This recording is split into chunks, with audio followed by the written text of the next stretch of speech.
I just like air drumming.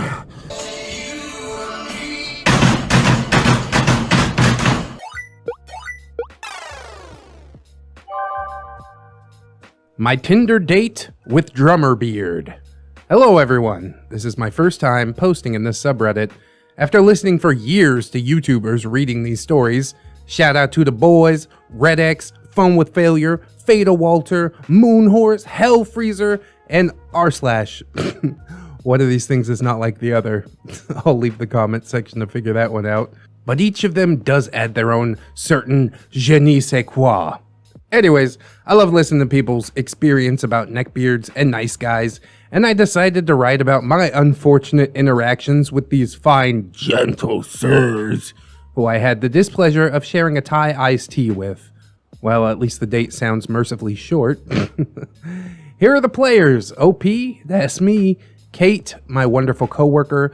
Big Phil, the other amazing coworker. Bartender, silent bartender with kind eyes.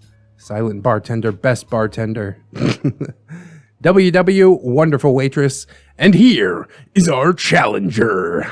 DB, Drummer Beard. Now let's reset the clock to 2015.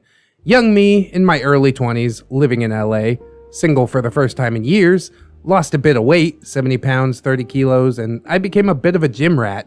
I still thought of myself as overweight since most of my life I was, until I decided to change that, which is an embarrassing story all on its own, and I might retell it one of these days. Looking forward to that. Anyways, my coworkers finally convinced me to try Tinder, mostly because it had been months since my ex of a few years ended our relationship due to distance from myself moving to LA while they wanted to move elsewhere. Thus, Pandora's app was opened.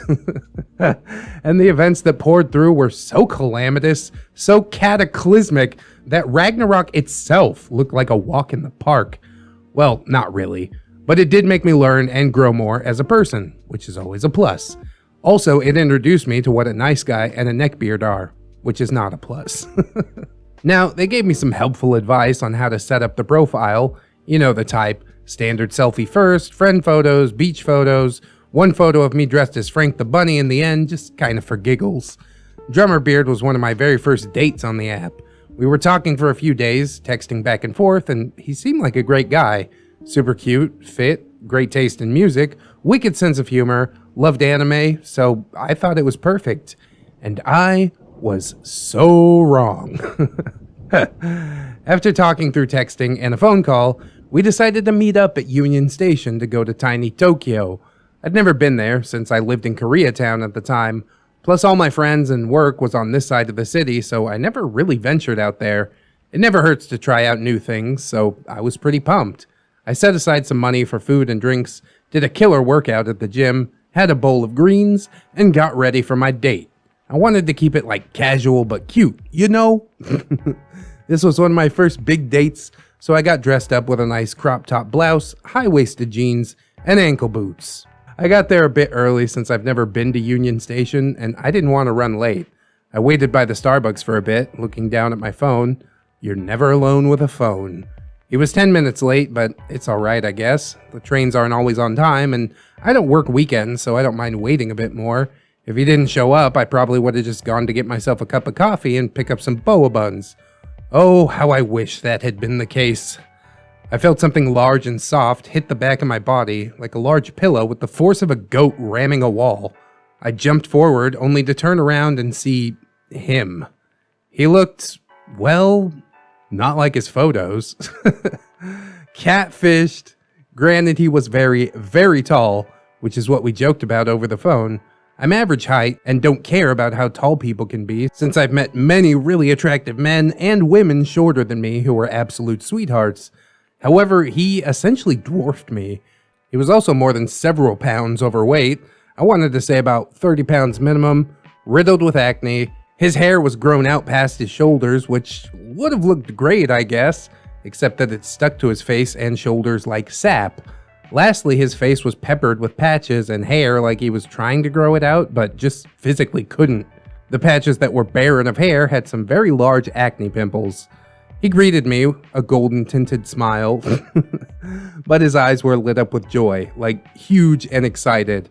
I just smiled politely back, greeting him, but also thinking to myself, he looks different, but he's probably going through something, so let's try and reserve judgment. OP, hey there, Drummer Beard. It's finally good to see your face. Drummer Beard, yeah, you too. You look amazing. He scanned me up and down for a moment as if I was a tasty bag of chips about to be ripped open by a raccoon. It doesn't help that his eyes were permanently stationed at my chest. Quickly, I chimed in, OP, so how was your day? Drummer Beard, It was alright. Work sucked, but now it's much better. And without any hesitation, his long squishy arms pulled me into a big hug. Now, I'm not gonna fat shame him. I love dad bods, but he was different. He was very, very fuzzy. I could feel the chest hairs pressing up against my clothes. They were sharp, and there were a lot of them, and I felt it cut through the fabric. This is how hard he hugged me. He probably shaved his chest for you, OP. That's why he's got some stubble. I let out a yelp because I was taken aback by this, and Friday is my back day, so that was a little painful. He just laughs, possibly thinking that I was being funny or joking, but I was not kidding. OP, okay, we should get going. Drummer Beard, right, let's go. He lets go of me, only to hold my hand tightly while he walks me to the platform. I pull my hand away, still walking with him, only for him to look at me and try to grab it again, which I quickly pulled away. Drummer Beard, what's wrong? We're on a date. OP, yeah, I know, I just, don't want my watch to get squished is all. I shouldn't have said that at all, because in an instant, he grabs the other hand and starts walking again. I yank it away and run ahead of him, going up the stairs, yelling, OP, come on, I think the train is coming. This is already gloriously awkward. I reach the top quickly, and in the very far distance, I see the train, so I'm glad my lie worked. I remember turning around, looking down, only for him to not even be halfway up the steps and just kind of doing a light jog up. Kind of like seeing a cow buck. He bucked up the stairs, one step at a time. By the time he meets me on the platform, the train is actually starting to pull in. I manage to keep my smile and step onto the train. He comes up next to me only to plop down on the seat by the handrail, absolutely exhausted. OP, you okay, Drummer Beard? Drummer Beard, yeah, I haven't done cardio in a while is all. OP, don't worry, you won't be running to catch the train next time. Drummer Beard, yeah. I look away, keeping a polite smile. The awkward cringe is just palpable. Oh, I look down at my phone, seeing Kate texting me to see how my date is going. I glance up for a second to my reflection in the door, and I can see him staring directly at my ass, and his hand is getting dangerously close to touching the back of my leg. His head and hand look like an asteroid gravitating towards a planet. Before the planetary crash, I stepped forward and sat right across from him. Drummer Beard, why don't you sit next to me? There's a seat available. OP, it's alright, I don't mind sitting across from you. Drummer Beard, well, I mind. Before I could even text Kate back, he gets up and plops down right next to me, only to put his hand on my leg, again with no hesitation. I just brushed his hand off and stood up abruptly again. OP, how many more stops? Drummer Beard, not much left. Just have a seat. Relax. This guy's like so horrible at reading social cues. Absolute neckbeard. I look up at the map to check to see how many stops. Great. 5 more to go. My patience with him was already getting a little thin. With his lack of restraint, he stares with such consistency that I would think lasers could shoot out of his eyes. I was tempted to just open up a window and jump off. That would be hilarious. But I didn't. I stayed standing there, enough of a distance that he couldn't touch me, pretending to look at my phone, but actually looking at my reflection the whole time. And his eyes never wandered, staring squarely at my body. It made me feel even more self-conscious. It's fine to stare for a bit, but the fact that he would not stop made me think that I sat on something, or maybe my outfit wasn't appropriate. I mean, I dressed casually, Just the way he was looking at me made me feel like I was completely nude. Or maybe he was picturing me nude. That seems pretty likely. Finally, the train arrives. We walk off, and he happily shows me to his favorite bar, ranting and raving on how great the beer selection is. When we arrived, I will say, it was kinda cool, just because of how tucked away it was. We had to walk down an alley behind a restaurant, and it was by a hidden courtyard area. It was awesome. I tried to sit in front, but he kept walking. Awkwardly, I got up and walked to him, sitting all the way in the back. He ordered a beer and tried to order a stout for me. Drummer Beard, I'll get this microbrew. She'll have a stout. OP, wait, I don't want a stout. Drummer Beard, but you said you drank dark beer, right? So, a stout. OP, yeah, but I like other drinks too. I'd rather have a Moscow Mule right now. I could use some ginger beer. The bartender nods, takes my drink order, and walks off. Drummer Beard looks at me, displeased. Drummer Beard, did you lie about liking stouts? OP, no, I just want a Moscow Mule. Besides, there's a large stout list, and I would have liked a Rasputin over Guinness.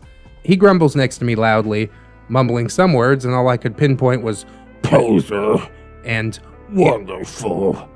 I just stare at him, rethinking every choice I'd ever made to have myself wind up in this seat. I was trying so very hard not to get aggravated, but those comments were starting to get under my skin. The bartender, thank Odin, brought our drinks quickly and hovered by. Drummer Beard, dude, you can leave. We'll get you when we want drinks.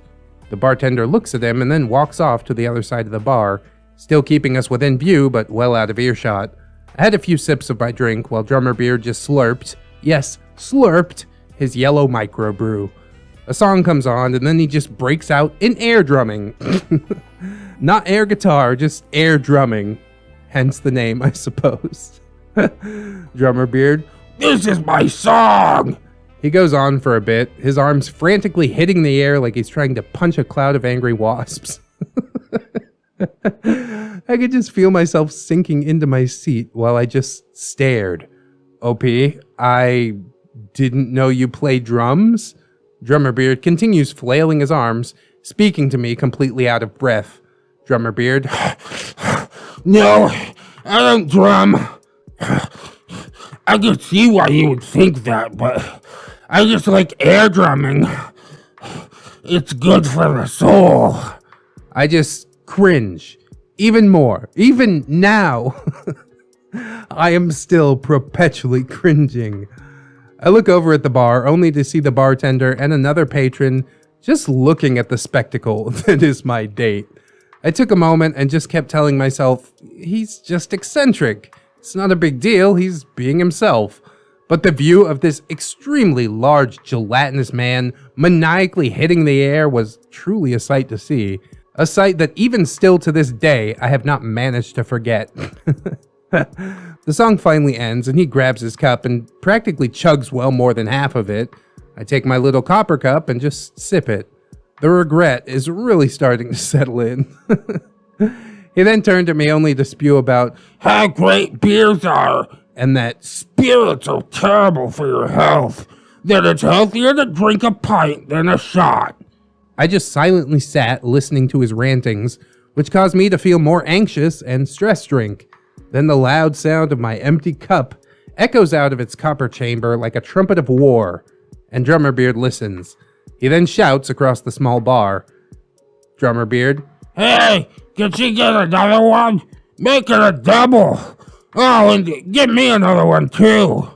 I just locked my eyes with him and shook my head. He sees this and turns around and says, actually just make it a regular one. The bartender places the drink to one side for Drummer Beard and then places mine directly in front of me while giving me a sympathetic smile.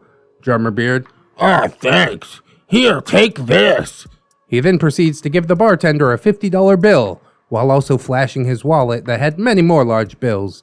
I was dumbstruck as to why and how he has that money because his attire did not represent that sort of money. It was also obvious to me that he was really just flashing his cash in the most unsubtle way possible. The bartender takes the money and walks off, and I stress drink yet again, trying to tune out the belittling and ramblings from this overweight man. He finishes his drink, and we get up to leave. I was about to go home until he, yet again, grabs my hand. Drummer Beard, Come on, we're gonna be late for our reservation. I was confused. He made a reservation to a restaurant without telling me? A restaurant that was literally on the other side of where the bar was. I didn't know what to think at the time, but now I just see it as either great scheduling or lazy planning. We walked in, and immediately I was in awe. This place looked so great. There were these booths with privacy covers that were sheer and looked like they were made of fishing nets. Absolutely breathtaking. He goes to the hosts and greets her in Japanese and speaks to her. Then she smiles with no joy in her eyes. Maybe he's been here before. She seemed to be very polite and surprised to see me. Then she ushers us to our booth. I go and sit down first, and he sits across from me. Then our wonderful waitress comes into the picture. I will always be grateful for this woman. Wonderful waitress. Hello, welcome to our restaurant. Here are our menus. Please let me know if you have any questions. She handed us this menu that was a small book of all the different styles of sushi and other Japanese dishes. I was surprised to see the different styles of sushi as well as the amazing dishes. It was great. I guess Drummer Beard could see it on my face because he gets up and walks onto my side of the booth, looking at, yep, the menu, and also my tits. Drummer Beard, Let me help you. I know a little bit of Japanese. OP, you don't have to sit next to me. Drummer Beard, Why not? I don't like sitting across from you. We could be close. Plus, I want to help. I then start to feel anxious and very quickly tell him, OP, it's okay, you could just please sit across from me. Plus, we have the same menu, so you don't need to sit here. He then moves closer to me, pushing me back into the wooden booth, his hands on my thigh, and I still remember the exact words that he said. Drummer Beard, It's okay. You don't need to worry. They can't really see us. my heart stopped. I realized then and there that if he tried anything, the privacy blinds covered just enough so that the staff won't be able to see inside. However, they can see the legs of the booth, which I have a feeling is what caused the wonderful waitress to come back over.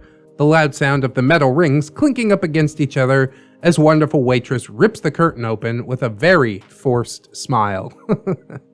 Wonderful waitress, sir, you must sit across from her or keep the blinds open. That is our policy. Drummer Beard, I've been here before. You let people sit next to each other. I was here with friends. Wonderful waitress quickly glances at me. The adrenaline rushing, I probably looked panicked, and I can only imagine the scene as a small rabbit being cornered by a large, pimply bear. She continues her customer service smile, and in the same tone said, wonderful waitress, yes, however, those people were breaking the rules. We must abide by the rules set in place by the restaurant. Drummer Beard, That's not fair. wonderful waitress, I agree.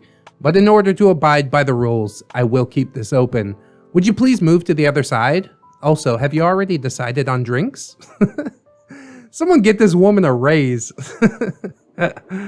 If looks could kill. Drummer Beard got more than annoyed and got up, glaring down at the woman. He sat down in the booth with a large thump and mumbled, Drummer Beard, Just give me a beer. OP, water, please. Wonderful waitress smiles at Drummer Beard and then looks over at me, flashing a small look of concern, and walks away. The rest of the dinner was thankfully uneventful. He just complained loudly, and I mean loudly, about the place. How The staff sucks, and the food sucks, and it was better before. I just silently ate my sushi, which was banging, by the way, and my tempura. I got up to go to the ladies' room, and I walked past the wonderful waitress. I asked them if I could just pay for the bill there, and they said yes. I paid for our food with my own money because I didn't want to stay for dessert or tea. While I got my receipt, I felt the familiar bump hit my back again. Drummer Beard, You paid? OP, yeah, you bought the drinks. It's the least I could do. Drummer Beard, But women should never pay. just by being in his presence, I'm sure she's paying some sort of penance. I turned around to look at him. I wish I had lightning coming out of my eyes for the amount of annoyance that I was feeling. This man, who overpaid for our drinks that racked up to about $30, complains to me because I paid for our meal, which is more than the drinks were at the bar. Wonderful waitress chimes in her customer service voice. Wonderful waitress, sir, she's already paid the bill. If you'd like to order more, you can start a new tab.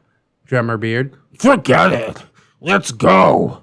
He waddles off in front of me, infuriated by the sheer gall of me paying for dinner. I made eye contact with the other staff members leaving, who looked amused and disgusted by Drummer Beard. They looked at me as if I was Greg Sestero being dragged around by Tommy Wiseau. I do have a story about that if anyone wants to hear it later. Haha, what a story, OP! The air outside was relaxing. A cool summer night in LA is absolutely lovely. Got that right. With the right people, that is. That part too. And like the moon, he eclipsed my view, casting nothing but darkness around me. Drummer Beard, Let's go for a walk. I can show you around. OP, how about we walk towards the train? Drummer Beard, It's okay. You don't need to work tomorrow, right? fuck me. Shoot me in the heel and call me Achilles. After this moment, I have never told a date if I had work the next day or not, just in case it goes tits up and I can't make up an excuse to leave. OP, right. Okay, let's go for a walk. Oh, God. You just gotta tell them straight, OP. Like, I hate this. I gotta go home because I'm not having fun. Goodbye. But they did walk around Little Tokyo, and apparently it was nice. When they weren't talking, that is. OP walked into a shop to buy some mochi, only for him to berate the young teenager that was working behind the counter and bullied him into getting extra mochi. Luckily for me, he had all the green tea ones, and I kept my 3 mango-flavored ones. Another moment during this grueling walk that I remember that is still burned into my mind to this day. We walked and saw a couple holding hands, the girl leaning into the guy. They were obviously in love. Then I felt his fingers try to touch my hands. An idea sparked into my mind. If I can't politely turn him down, then I'll be upfront and mean, which is the only time to this day that I've ever done something like this on a date. OP, gross. Way to be too affectionate. Drummer Beard, But I want what they have. OP, why? It's gross. I pretended to gag, and I can see the wheels turning in his head. My idea is working. Oh yes, it is working. He moves his large hands away from mine in a form of defiance, looking down at me with indignation, and weirdly enough, also at my chest. Drummer Beard, Who wouldn't want that? That's love. OP, it's just not for me. Sorry. I walk in front of him for a bit, and then I felt a hand on my forearm, tighter than before. Drummer Beard, Come on. I want to show you something.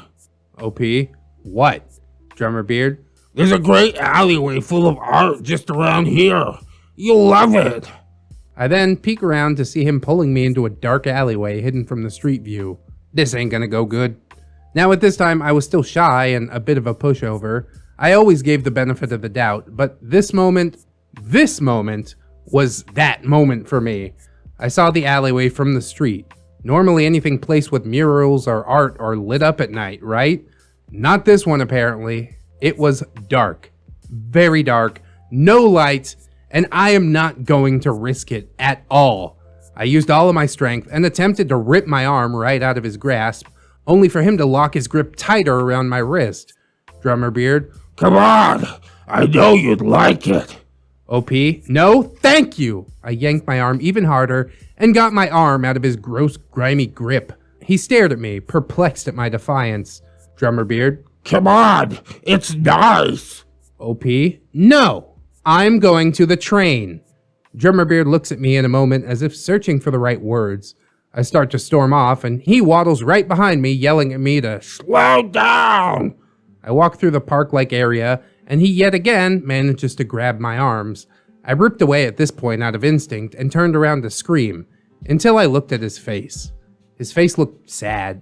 The light in his eyes was gone. He looked defeated and just downright depressed. OP, you okay? Drummer Beard shuffles to a bench and sits down, looking very upset. I walk over to sit down on the other side of the bench and ask again, OP, hey, are you okay? Drummer Beard, Why won't you sit next to me to comfort me? OP, what? Another moment burnt into my mind. Drummer Beard, No girl wants to date me. I just want a girl to come and sit with me and like me. Why doesn't any girl like me? I'm a good guy. I'm nice. I'm great. I have a good job. I have friends and I know about the world. I have so much to offer. I'm fucking tall. well, that wraps it up. He's tall, ladies and gentlemen. Why doesn't any girl want me? I'm successful. Literally. I'm an alpha, by definition. Why won't you sit with me? Why won't you love me?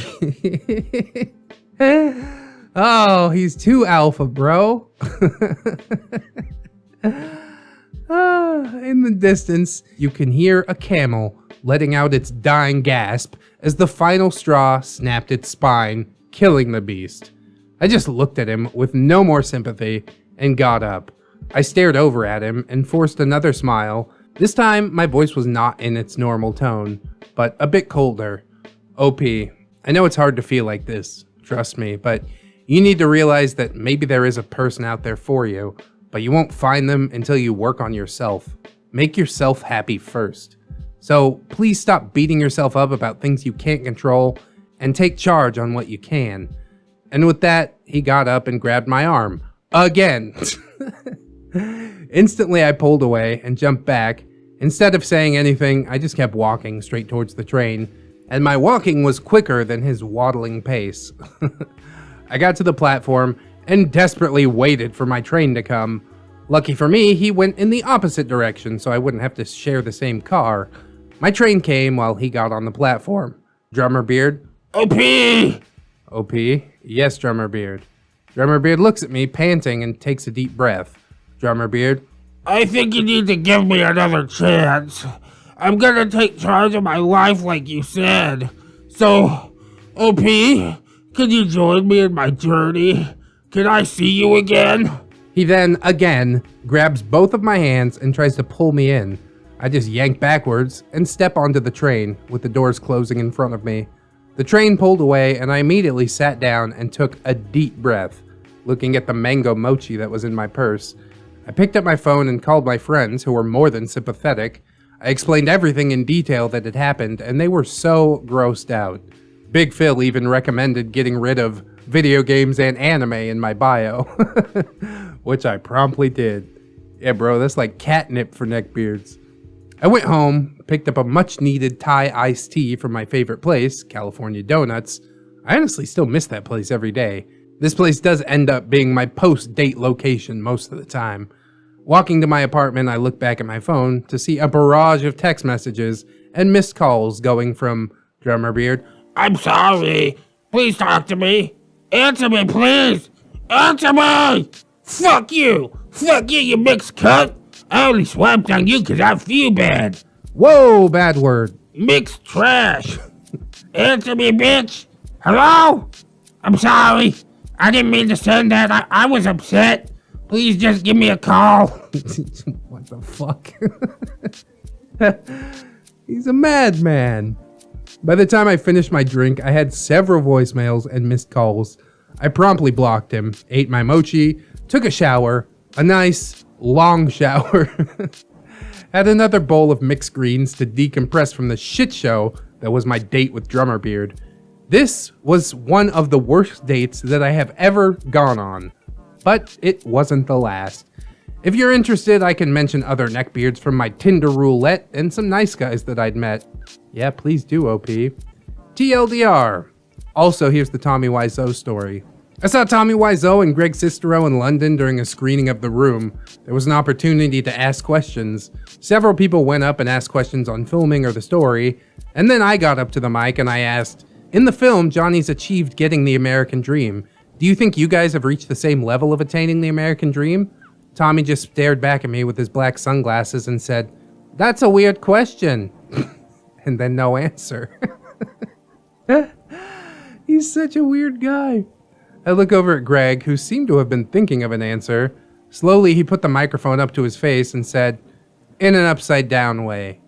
I remember seeing some of the audience members' faces, and I swear, if he had said he sold his soul for fame or got a wish from a genie, I'd believe it. After they answered the questions, Tommy said his goodbyes and walked ahead of Greg, who was shortly behind him, giving a half-hearted wave, looking like he was just waiting for the day to end. What a story, OP! They lied to me, they didn't keep their promise, and I don't care anymore. I'm sick of this world! Why would anybody go to a fucking screening of The Room? That film is hard enough to watch in a room full of people that I actually like. What a mess. As for the date with Drummer Beard, I do feel like the slightest bit sad for him, but at the end of the day, OP's right. It's his own fault. He hasn't learned to love himself first. He's looking for that someone who's going to complete him, but the truth is that that'll never happen. The only way to truly be complete is to be complete with yourself first. And only then can you really give another person what it is that they require. It's a process. It's a process that I'm still working on. Thank God my wife is patient. There's another person on campus with the same name, so many people call him Good Adam, and the neckbeard Bad Adam. Are you me? What argue? Argue me? You sound like a jerk. Adam, the neckbeard I go to college with. Ooh, college beard. This is the story of a neckbeard I go to college with. Huh. I made a Reddit account just to write this because I refuse to let this story go untold. That's why the user is Adam, the neckbeard. I kind of want that account. If you're done with it, can you toss it my way? I could write some first-person neckbeard stories. This neckbeard is a junior this year, studying civil engineering. The events of this story are still happening since we're still in college. I'll call our neckbeard Adam, not his real name. Adam's weirdness, creepiness, and foul smell are well known among our year at college. It's a relatively small school, so even if you didn't know Adam personally, there's a good chance that you've at least heard stories of him. The tale must be told. There's another person on campus with the same name, so many people call him Good Adam, and the neckbeard Bad Adam. On the off chance that someone from my school reads this, they'll immediately recognize who this story's about, so I'll try not to identify myself if possible. Adam doesn't really look like a stereotypical neckbeard. He's not fat. In fact, he's quite skinny. He is very out of shape though. They call it skinny fat, OP. So much so that walking up a flight of stairs gets him noticeably out of breath. Jesus. Adam has short black hair and a thick beard, which seems to connect right down to his chest hair. Ugh. It's a hairy little dude. Adam doesn't dress like a neckbeard at all though. He's hardly the forefront of fashion, but the clothes that he wears are in no way out of the ordinary. He usually just wears jeans, t-shirts, and sneakers with a sweatshirt or a jacket when it's cold. What certainly is out of the ordinary is Adam's smell. He smells like awful BO and unwashed ass. Adam's smell literally lingers on the air in places that he has been. Jesus. It's so bad that someone on campus nicknamed Adam, "He who does not wash." The unwashed one. Adam is studying engineering, and he's made it to junior year, so he's at least moderately intelligent. Adam genuinely does know a lot about some topics, but he considers himself far more intelligent than he actually is, and he'll talk out of his ass about anything and everything if given half the chance. In most cases, it's very obvious that he's just completely making everything up. See, he thinks he's so smart that he can just lie to people's faces. Adam was raised Jewish and considers himself an observant Jew. How can I combine the neckbeard and the Jew voice? It's so hot out here, I'm sweating, guys. He's extremely interested in Judaism and the country of Israel, and can often be found talking about both subjects to anyone that he's with. I'm sure everybody finds that super interesting. Before I tell more tales of Adam, I think I'll need to establish the characters that will be relevant in this story. All of the names that I use in this story are fake, by the way. Matthew was Adam's friend from freshman year. He was also an observant Jew, but unlike Adam, he never rubbed his religious views in everyone's face. In fact, besides being Jewish, he and Adam had basically nothing in common. Matthew was very friendly and outgoing. He liked running and going to the gym, and his hygiene was perfectly fine. Steve was a friend of Matthew's, and then by proxy, a friend of Adam's. Steve and Matthew met at the beginning of freshman year, and they went running and went to the gym together, and it was through Matthew that Steve met Adam. Steve's a nice guy, and he tolerated Adam, whereas many people just shunned him. As a result of this, Adam considers Steve a good friend. Steve is also studying engineering, so Adam bothers him with questions quite frequently. Kevin is Adam's roommate from freshman year. They were randomly assigned to live together. Over time, Kevin and Steve became friends too because they had classes together. But while Steve tolerated Adam's presence, Kevin openly disliked him. And after they moved out, Kevin refused to talk to Adam at all. Jack is another person that Adam considered a friend.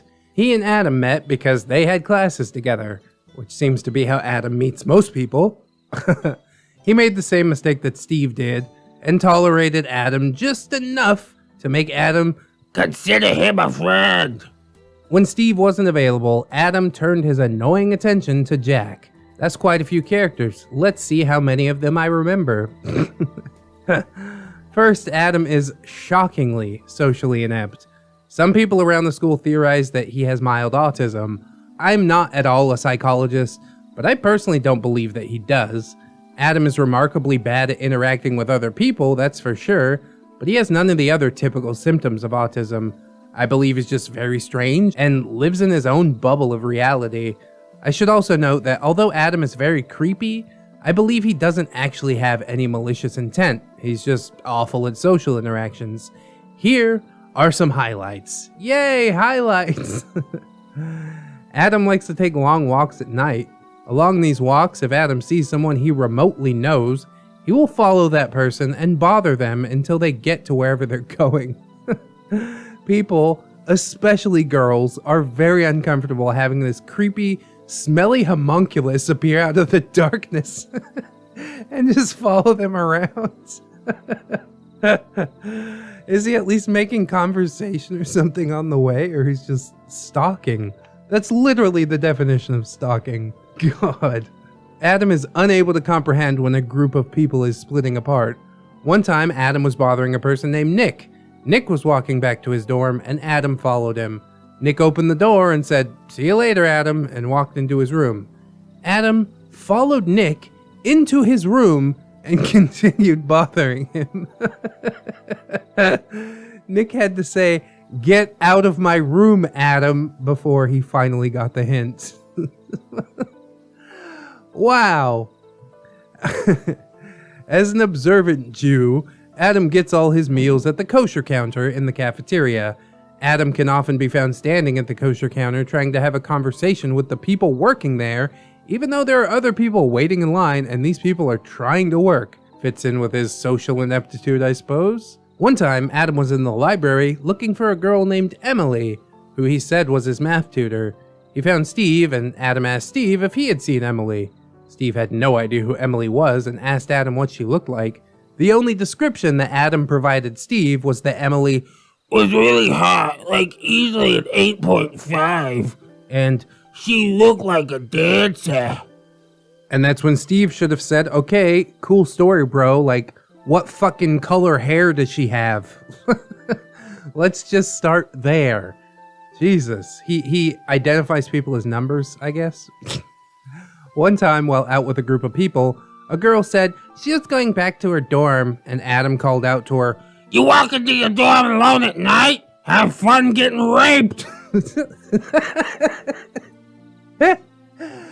He meant it as a joke, but no one laughed. Now, I am laughing now, but it's mostly because of the situation itself. It's not a funny joke, but the fact that a man would call this out in the middle of a group of people.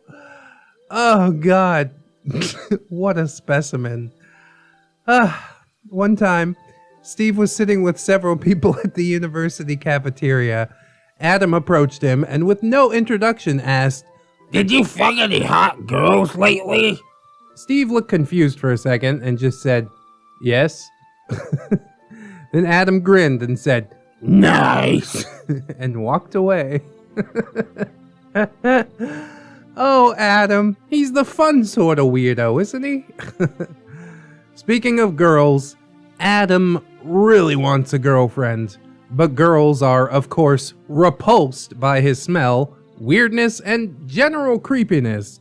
Adam asks out any girl that he remotely knows, and they all have said no. Adam keeps a list in a Google document of all the girls who have rejected him. Uh-oh, that's a big red flag.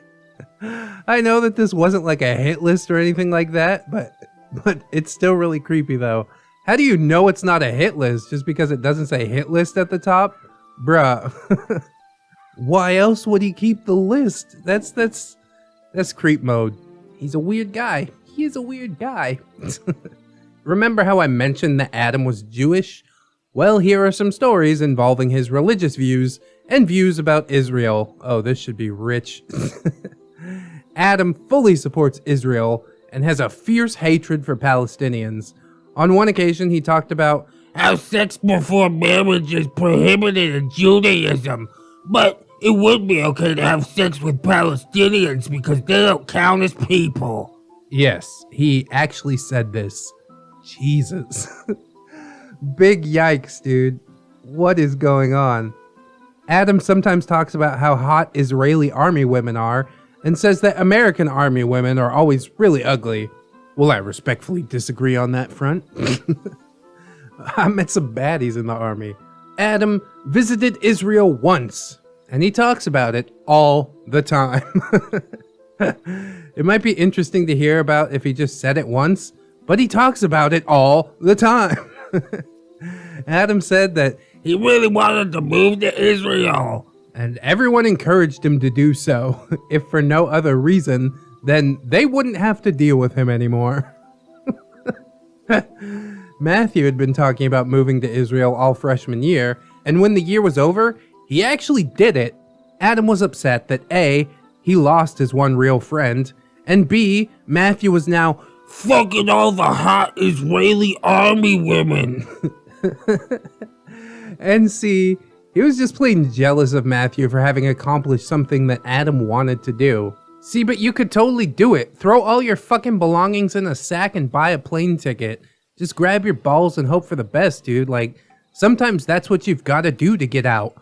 I did it when I moved to the Philippines. Ramtide did it when he left our apartment behind and just went to fucking walk the earth. You know, if you really want to get out, then you will get out. If you really want to go someplace, then you will go someplace. Adam obviously doesn't. He likes it as an idea, not as like an actual adventure. But I digress. As I mentioned, Adam and Kevin were roommates, and here are some of the things that happened when they lived together. According to Kevin, Adam showered every day. This was very strange considering his smell. Kevin's theory was that although Adam showered, he never washed his sheets. So when he lay in his bed, the smell just kind of absorbed back onto him.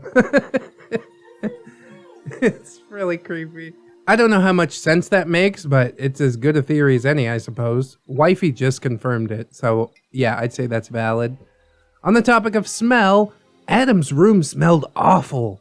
So much so that he failed the checks that the RAs did because of the pungent body odor. Adam said that the smell was not caused by him, but in fact caused by mold. This was very obviously not true, unless the mold was living directly under his armpits. Adam had a booby calendar on his wall, which he said his mom had given to him when he went off to college. I'm really not sure if this is true or not. Knowing Jewish mothers, it probably is.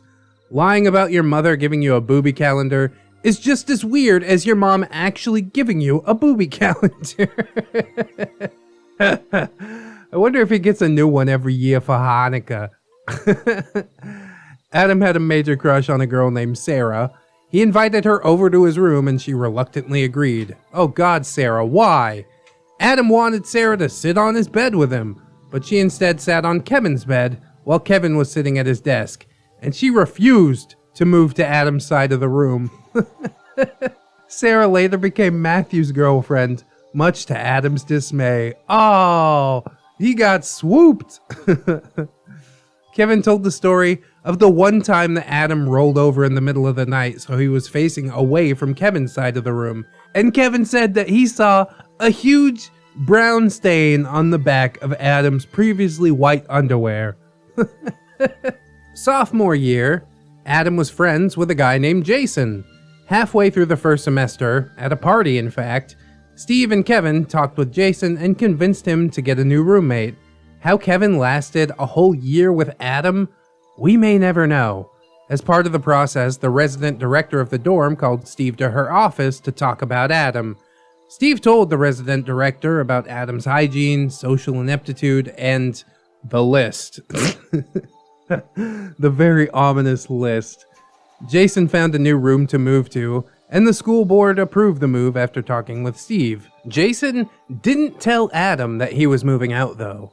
One day while Adam was in class, Jason, Kevin, Jack, and Steve carried all of Jason's stuff to his new dorm.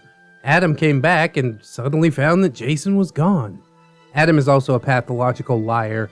There are many examples of him just lying for no reason, but here are some of the strangest, most notable, and most ludicrous ones. Oh God. Adam said that he worked at a Jewish summer camp in high school. This part I do believe is true. Adam said that the camp had an issue with grizzly bears. So he and all the other counselors had to carry guns to fend off the bears. There are only 4 states in the US that have grizzly bears: Alaska, Montana, Wyoming, and Idaho. Adam's camp is nowhere near any of those states. Also, who would put a summer camp for kids in a place that has that many marauding bears? Oh, it's classic. Adam went to a Jewish school his whole life until he came to college. One day he was talking about how he and a girl named Rachel used to sneak off of the school grounds so he could Finger her and have anal sex with her. I have no idea if this is true, but what Adam said was that Judaism prohibits vaginal sex before marriage, but nowhere does it say that anal sex is prohibited. as a result of this, Adam said, Horny Jewish teens go around having anal sex constantly. The issue here was that no woman would ever let Adam's sweaty meat fingers anywhere near her lady parts, never mind allowing him to put his stubby little wiener in her butt. This one's not completely outlandish. I know a lot of Muslim girls do that. Growing up in Burbank, there's a pretty big Armenian population, and Muslim chicks would take it in the butt because they're saving their vagina for their husband.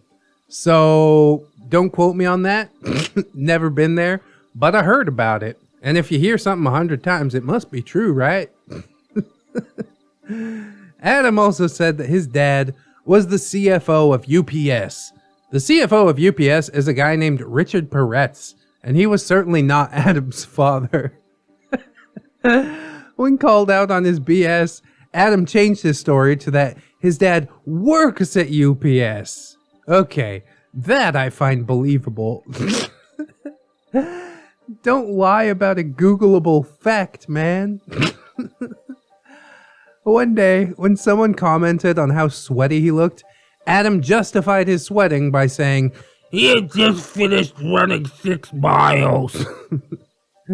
Adam gets out of breath walking up the stairs. Satan stands a better chance of having a snowball fight than Adam does making it 6 miles without keeling over, let alone running. There was a look of, get a load of this guy, around the group before Steve piped up, and he said, Adam, if we add up all the running that you've ever done in your life, it still wouldn't come to 6 miles. You're not wrong, though. Adam insisted that He loved running. to which Steve offered to have Adam come running with him. Adam refused, of course, citing some made-up excuse. Despite considering himself very smart, Adam is not doing very well in his engineering classes, and in addition to having an actual tutor provided to him by the school, Adam harassed Steve and Jack to tutor him, Despite the fact that Adam was willing to pay, Steve and Jack eventually decided that it wasn't worth it. Adam got more desperate. I will provide a text message that Adam sent Steve, which Steve shared around with, well, everyone. You can find it here. There were several notable events involving tutoring. So from these text messages, we know that Adam's name actually starts with an S. Ooh, maybe his name's actually Steve. Anyways, Adam says, How old are you at Dynamics? what? Autocorrect, you fucked me again. But it seems it gets worse. And if, you wouldn't mind, I know that you'll probably say no, but I'd love for you to tutor me at Dynamics. It would be a creep on her, and I'll pay you $15 an hour. It would be a creep on her? Wait, let me rephrase that. I'm willing to pay you $15 an hour if you help me with Dynamics. Please, I really need the help, and I know you're very good at math, and it would be a great honor. Okay. I'll be honest that I don't know what half of that shit means. Yeah, he's a pretty weird guy. Asking how old his friend is and telling him that he's gonna creep on him. But hell, if you're paying me $15 an hour, you can creep on me all you want. Give me a flat $300, I'll mail you a toothbrush that I used. But anywho, now we get into the tutoring events. During freshman year, Adam managed to get into Steve's dorm and went to ask him a question. Adam put his laptop on Steve's bed, and Steve knelt down to see what Adam was showing him. This put Steve at nose level with Adam's nether regions, giving him a face full of Adam's signature stench. Steve recoiled and instead suggested that they go to the library to work on it. So basically, Steve got down on crotch level with the stinky dude and was surprised by what he found. That sounds like it's Steve's fault. On a different occasion, Adam got into Jack's dorm building and went to ask him a question. Adam knocked on Jack's door, but Jack realized who it was and didn't answer. Adam then attempted to pick the lock with a mechanical pencil. A mechanical pencil. It sounds like something my 9-year-old would do. My 9-year-old did, actually, and broke the fucking bedroom door, but we're not going to talk about that. Here's the real kicker, though. The door wasn't locked. There was nothing stopping Adam from just opening it.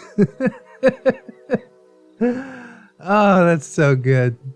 When Adam was tutored by either Steve or Jack, he liked to derail the conversation by talking about, one guess, that's right, Israel. Steve said that on one occasion, he had been with Adam for 2 hours, half of which was taken up by Adam's rambling. Adam had no issue paying Steve for the full 2 hours, as it wasn't his money, it was his parents' money. And really, $15 an hour for a tutor, that's low. There are countless stories of Adam that are worth remembering, but I hope that I've been able to hit some of the high points. Thankfully, due to COVID-19 restrictions, people haven't been seeing him nearly as much recently. That is, unless they have in-person classes with him. Like I said, this is still going on, so if there are any other notable stories of Adam, I'll make sure to make another post. But until then, goodbye, and thank you for reading. Part of me does feel bad for this fucking clown shoe. But at the end of the day, it sounds like he's done most of this stuff to himself. Nobody asked you about your summer camp experience fighting off fucking bears with a handgun. Nobody even asked you about Israel or anything. He volunteers this information, and then when people aren't interested, he can't seem to read the cues and just keeps on going. If he could get his head out of whatever the hell it is that he's always thinking about, mostly Palestinians, then he might be able to perform normally. And if he simply changed his sheets, then he might even smell good, and people would, not even know that this guy was once a neckbeard. Some simple changes could just turn his entire life around. Unfortunately, it seems like the people around him aren't intent on helping him out. They're just like, look at this asshole. Let's laugh at his misery. Where really it's like, OP, take him aside, and have a frank conversation with him. Whether he listens or not, that's his prerogative, but I would at least rest better knowing that I had made an effort to try and turn this guy into a functional human being. Do you think he's happy with the way things are going? I guarantee you that he's not. That's why he's so weird. All this talk about Israel and those hot Israeli army women and fighting off bears with a handgun, it's all escapism because he doesn't like his life as it is currently. I mean, this is just some fucking bubblegum pop psychology, but maybe it does apply. If he had the right conversation or met the right person, I believe that Adam could be the good Adam. He could be a totally different Adam. Maybe not the good Adam, but at least the passable one. And that's all society really asks from you. Some of the blame might fall onto the parents for enabling this sort of behavior his entire life, but now he's out in the real world and everybody else has to deal with him. So we as a culture need to point him in the right direction and be like, okay, look, dude, it's great that you shower every day, but I'm gonna need you to change your bed sheets at least twice a month. At least. Please. Em and I have both found successful careers in management. Yeah.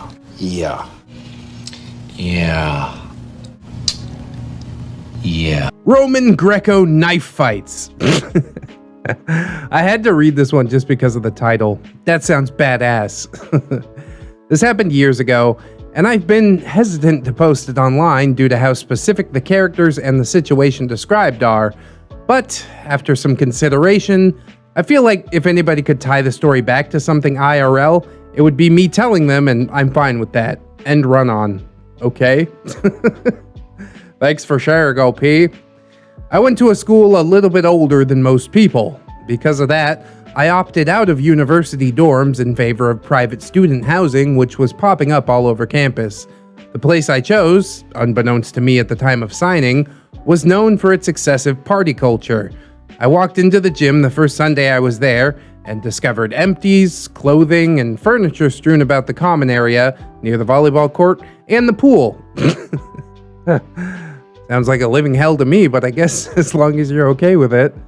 Later on, my roommates and I would engage in a heated dispute with our upstairs neighbors because we were sick of getting pissed on when we were trying to use our balcony. It was wild. Like I said, living hell. No, thank you. My first unit was okay, but I had to share a bathroom with another roommate. I decided that I should probably apply for a different unit with an ensuite. The application process was pretty simple. They ask you questions about your interests and vitals, and they moved me in with two other guys that should have had similar hobbies, ages, and majors. So I, 23-ish, accounting and computer science, and a sports fan, get placed with M, 27-ish, accounting and finances, also a sports fan, and also K, who was 25-ish, never enrolled in school, and he works as a butcher at a grocery store. He also attends all the local cons and volunteers as an actor at the haunted houses. Well, he goes to cons. I guess I know who the Neckbeard's gonna be. Full disclosure, in the story that follows, M and I may come off as major douchebags. Retrospectively, we probably were. However, what this story will leave out is the escalation to this event, which provides us with some defense in the form of, why the fuck did you choose to live in an expensive student housing if you're not tolerant of the schedules and habits of students? Now you brought up the defense, you know I gotta poke some holes in it. Let's see about it. Since this story, Em and I have both found successful careers in management and have developed significant conflict resolution skills and improved empathy. There's so much setting up of like defense for himself. That's how I know I'm gonna end up hating the OP. Alright, we'll give him a chance. It's okay. Everybody breathe deep. But the mindset that we shared at the time was Kay was in the wrong environment by choice, and we were tired of working around the challenges that came with that. Oh yeah, he chose to live in a party house, right? No, you made the house that. But again, getting ahead of myself. Leading up to the story, Em and I had tried to get Kay to socialize. This included attempts at getting him out on the town, which, when he agreed, only lasted an hour at most, trying to play video games with him, which resulted in him buying games for my PlayStation and then telling me I couldn't play because it was his time. and holding some casual kickbacks, where he would routinely make our guests uncomfortable through sexual advances. So it seems like he's an introvert and you're just purposely trying to help him in all the wrong ways. And maybe you know it's the wrong way because of the way you're getting so defensive, OP. Am I close to the mark on that? A list of other minor grievances collected by the Snowball were watching a video recording of a performance of Phantom of the Opera and singing along loudly on repeat. Oh my god, he enjoys a musical. How dare he? Eating our specialty food without asking. M was a celiac and I just bought specialty things. Well, I guess that is kind of a dick move. I'll grant you that one. Stacking empty pizza boxes under the counter until no more could fit. Gosh, the other two party animals in the house seem like such cleanly people. Filling the trash and covering the counter in empty 2-liter Pepsi and Captain Morgan bottles. I think that was probably the party animals again. Having his girlfriend and her friends come in and stay with us for up to a week at a time without informing us. Yeah, we only want strangers here for one night. Just fill up the house with strangers, but having somebody stay in your room for a week, how dare you? Ugh. I'm judging OP so harshly, but come on, man. Fucking come on. The main point of contention here was M and I maintained pretty normal school schedules. The week was dedicated to class and whatever part-time work we were doing, and the weekends, we went pretty hard. Conversely, Kay had the early week off work, and all the prime party days had shifts of 6 a.m. Eventually, Kay came to us and explained that when we had people over on the weekends, he couldn't sleep in his bed on account of the noise. And instead he'd been retreating to his walk-in closet for weeks. Honestly, Kay should probably be making steps to get himself out of this situation, but a good defense is not like, we're in college, bro. We go pretty hard, dude. You sound like a fucking douche. Anyways, since M and I were not completely soulless bastards, we tried working out a compromise that involved dialing back the Thursday and Sunday activities and promising Kay that we would give him a heads up if we planned to have people over Friday and Saturday. But we also questioned why he chose to live here when there were better options for him. He claimed cost, but at the time, renting a room in student housing was just as expensive, if not more, than an apartment closer to his job. So we likes the place, fucking sue the kid. I still dislike OP. We shook hands and thought that this agreement was sound. Over the course of the next few subsequent weeks, M and I were upholding our deal. We started getting more into the apartment party scene. Oh god. M was a spectacular ladies man and mixologist, and I was a pretty talented host who loved to party. You guys really are fucking douches. Our get-togethers started growing in size, and we started treating it like a real thing. For one party, we actually printed flyers in the business center and started canvassing. At the time, I had dozens of numbers in my phones where I didn't recognize the name, or like the last name was Party, or there was even just like no name at all. Wow, dude, you were super popular. What a cool guy. I'd like to hang out with him. When we planned something, it was like a giant group text with the address, time, and rules/expectations. Or, you know, like an invite to a private Facebook group with all the deets. We call it deets because we're cool guys. We gave Kay a heads up for this particular Friday night, and he assured us that the weekend was fine because he took time off since his girlfriend was in town and would be staying with us. Cool. The response we got from the invites was overwhelming on its own, and that didn't include the word of mouth that we couldn't track. M made gallon jugs of his specialty cocktails. We had music videos going on our legit hi-fi system and big screen. We had beer pong and card games, all of it. At one point, one of our neighbors took it upon himself to act as a doorman, throttling how many people could come in at one time. If people wanted to skip the line, we asked him to go get more supplies. A rough estimate that we all agreed on was we had over 300 people come through our 900 square foot apartment that night. living hell. God, dude. No wonder this introverted kid is on edge. But OP's like, nah, he's just a neckbeard. Like, no, you're just a fucking douche. I think I've said that about 5 times. I'm gonna try and stop saying it. No promises. It was easily the craziest house party Em and I had ever attended, let alone hosted. I even met my future awful and abusive ex-girlfriend that night. Lucky you. As the night wound down, there were about 8 people left. We sat around shooting the shit, playing cards, and listening to music, and one of them floats the idea that we should host a small card game the next night.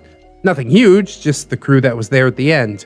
Em and I mull it over and decide, yeah, that'd be fine. We'll just keep it low-key. I'm sure you will. This was probably our first mistake. Not that we didn't keep it low-key, okay? But we used Kay's situation of him having the weekend off to hang with his girlfriend as implicit consent to have people over the following night without telling him first, as he was already asleep. Yeah, bro, he slept all through the next day, too. Fucking assholes. The next night, the 10 of us convene for an evening of 50-cent poker and conversation. The night's going well. We're playing music, much lower than the night before, I assure you. We were just drinking a couple beers and, shooting the shit. Kay's room was in the center of the apartment, directly across from the laundry closet, both separated by the dining table that we were all seated at. I was standing out sometime around like 10 or 11, leaning against the laundry door, observing the game on the dining table. Em, who's deaf and keeps his hearing aids a bit low, is in the kitchen mixing up some leftover cocktails for the guests. I like how you describe the layout of the apartment. It's like, basically we're sitting outside of his door, 10 people just fucking chilling outside of his door. Oh God. I hear a loud bang and look up across the table to see Kay, in only his briefs, hunched over and hyperventilating with a look of rage and wielding a knife in each hand. Uh-oh. One was a cheap folder, and the other was a fixed blade of some sort with an eye on the butt that he used as a pivot as he twirled it on his finger. The girl sitting immediately across the table with her back to his door instantly jumps up and bolts for the exit in a sprint.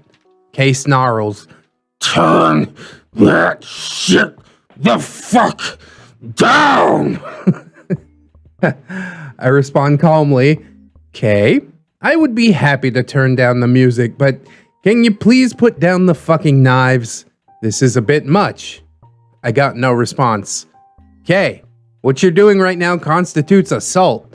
People are scared. You saw that girl run away. Still no response. While maintaining eye contact, I worked my way sideways from behind the table towards the living room where the hi-fi was and the entrance to my bedroom. Kay, please just put the knives down and put some clothes on and we can discuss this. Through his door, I can see his girlfriend on the bed, watching a tablet or a TV or something. I turn down the subwoofer amp and the main receiver. The rest of the guests are frozen at the table. M is oblivious to all of this since he has his hearing aids down low and is focusing mostly on drinks. He's dancing merrily in the kitchen with some solo cups and a chick named Francesca. The guests start quietly trying to encourage him to go back to his room and apologize for the noise. I make it to my room and reach behind the door for my gun. Dude's got a fucking gun. 300 people in my apartment and I got a gun behind the door. Yeah, it's a good decision. It's a good decision. Kay, please just go back in your room. We'll send everyone home. We can talk about it tomorrow if you'd like. I'm sorry if it was too loud. At this point, I'm standing in my doorway with the right half of my body hidden from view, holding the gun. Kay is still looking at me, still hunched over with the knives, but not speaking or moving. This is when M looks up from the kitchen bar and loudly yells, Kay! What the fuck are you doing? Put that shit down and get the fuck back in your room! This seems to have broken his seemingly hypnotic state, and he turns to M startled. M, quieter this time, but not exactly calm, says something along the lines of, Dude, what is wrong? Put some clothes on, and what's with the fucking knives? Kay turns back to me, And I repeat that people are scared. He relaxes, and I drop the mag and unload the chamber on the gun. Open your eyes. Hey, it's a handgun. It sets in for him. He says sorry and retreats to his room. Em and I exchange glances of bewilderment, and the boyfriend of the girl who bolted says he needs to go find her. We agree to help, and the rest of the group quickly exits. That night, Em and I did not get much sleep. But we did get up early to discuss what we should do. We talked about getting him reassigned or even evicted, but a quick call to the office informed us that they couldn't do anything if we didn't file a police report. Neither of us, feeling totally faultless or interested in involving the police, didn't opt for that. As we were talking though, Kay walked through the front door with a 6-pack of beer, clearly having gotten up before us. He apologized profusely and offered the beer as a peace offering. He also told us that he trashed his knife collection that morning, since he was afraid of what he might do with it. We apologized for being loud and for not asking him about Saturday specifically, but also, again, suggest that he move to a place that was more compatible with his lifestyle. Shortly after that, our lease was up.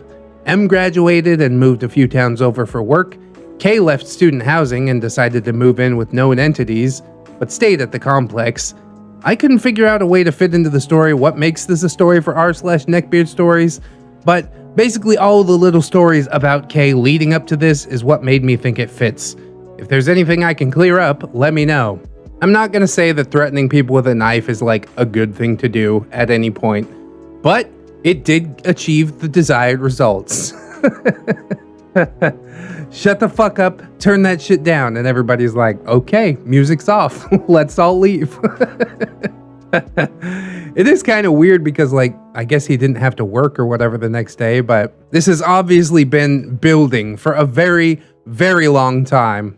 And I think that those little stories leading up to all this probably should have been shared before this, like, huge climactic event that makes Kay appear like some sort of fucking nutso, but really, who drove him nuts? You know what I mean?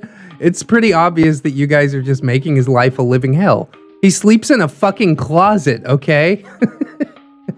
He's just a jolly guy that volunteers at a haunted house and sings Phantom of the Opera, and you guys are like, fuck this kid, man.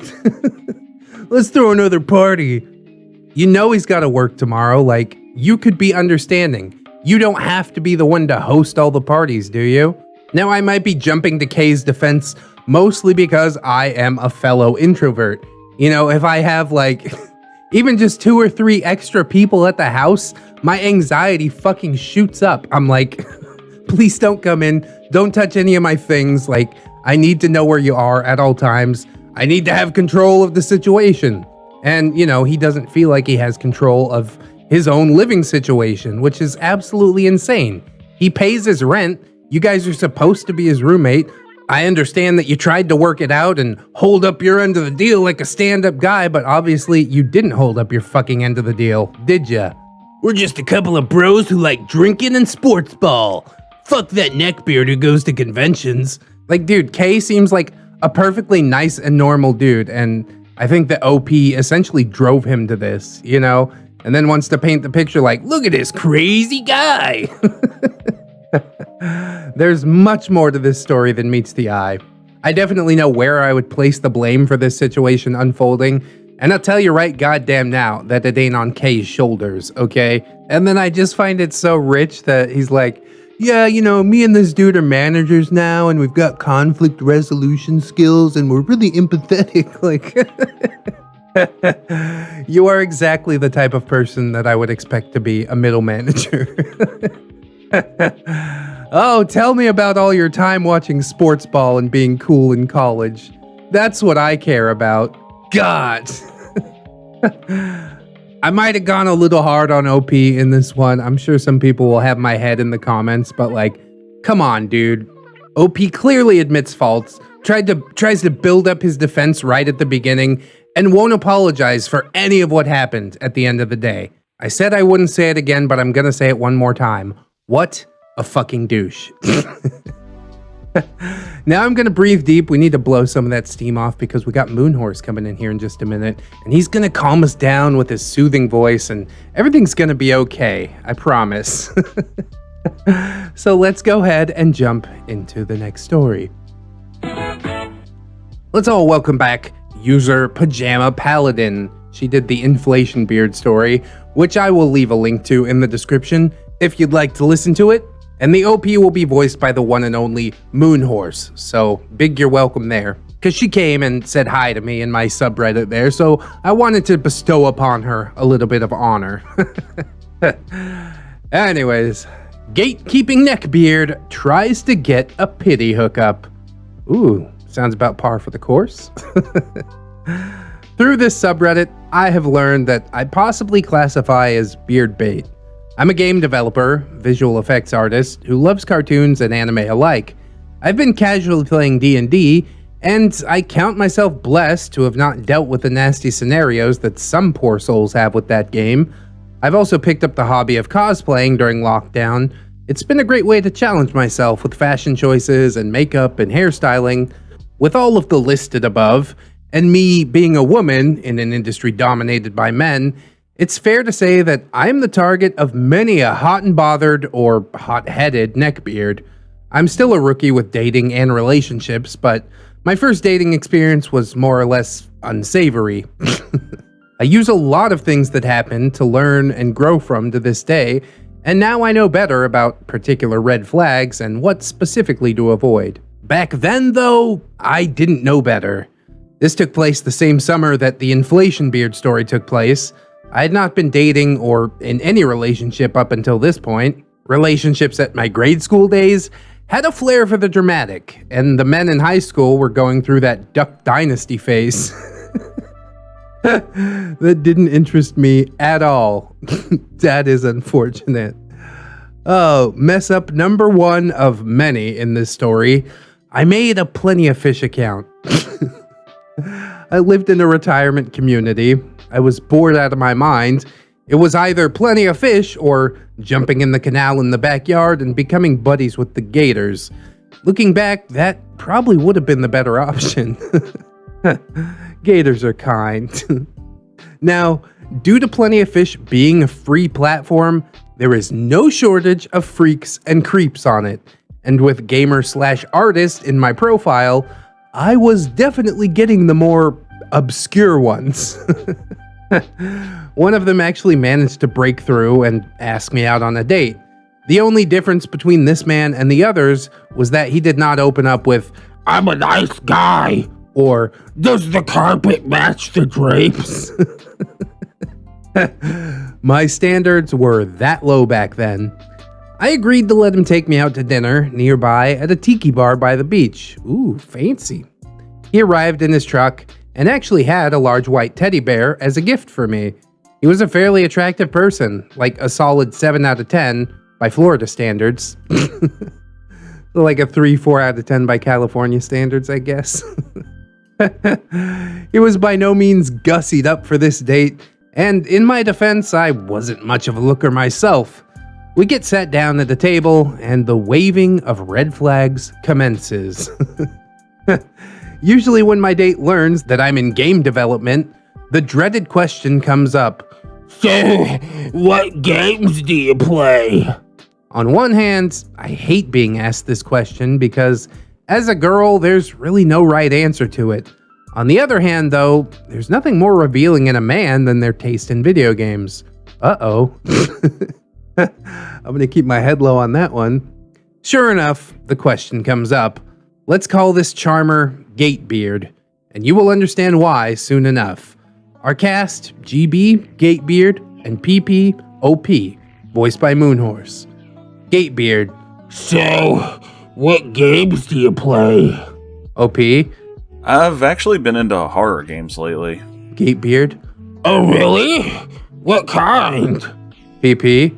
Well, I was enjoying Outlast and Outlast Whistleblower, but since I don't have a PC fit for gaming anymore, I enjoy games that are more comfortable on laptop builds. I really enjoyed Don't Starve and Oxygen Not Included. Primo picks, by the way. I really like Don't Starve and Oxygen Not Included. Not so much for horror games, but Clay Entertainment does good stuff. Gatebeard, What kind of game art student doesn't have a PC to play real games on? OP, Broke one. Money's kind of tight right now with tuition. Gatebeard, Do you have any consoles? OP, Yeah, an Xbox 360. Gatebeard, Well, when you find some money and want to play a real horror game, you should play Dark Souls. Really, bro? Not Bloodborne? Dark Souls? You sure? All right. Have you heard of it? OP. Yeah, I have heard of it. Gatebeard then proceeds to explain to me Dark Souls, despite me telling him that I was already familiar with it. In addition, he boasted about how he was An MLG Pro. God.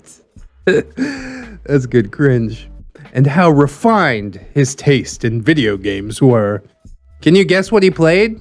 Yep, Call of Duty.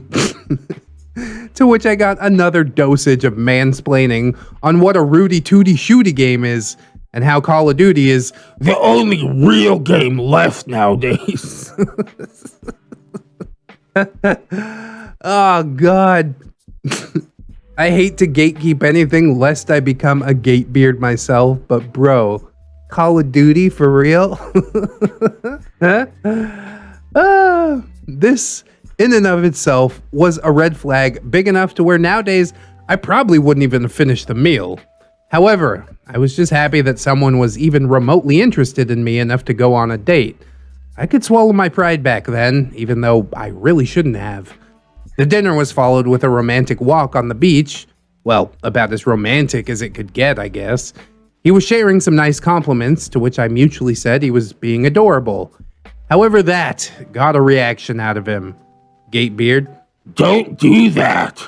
OP, Do what? Gatebeard, That! Call a guy cute or adorable. Men don't like being called that. Men are not cute. I like being called cute though. This should have been red flag number 2, but as you may have caught on by now, I am a certified social dumbass. At least at this point in your life, you know, live and learn.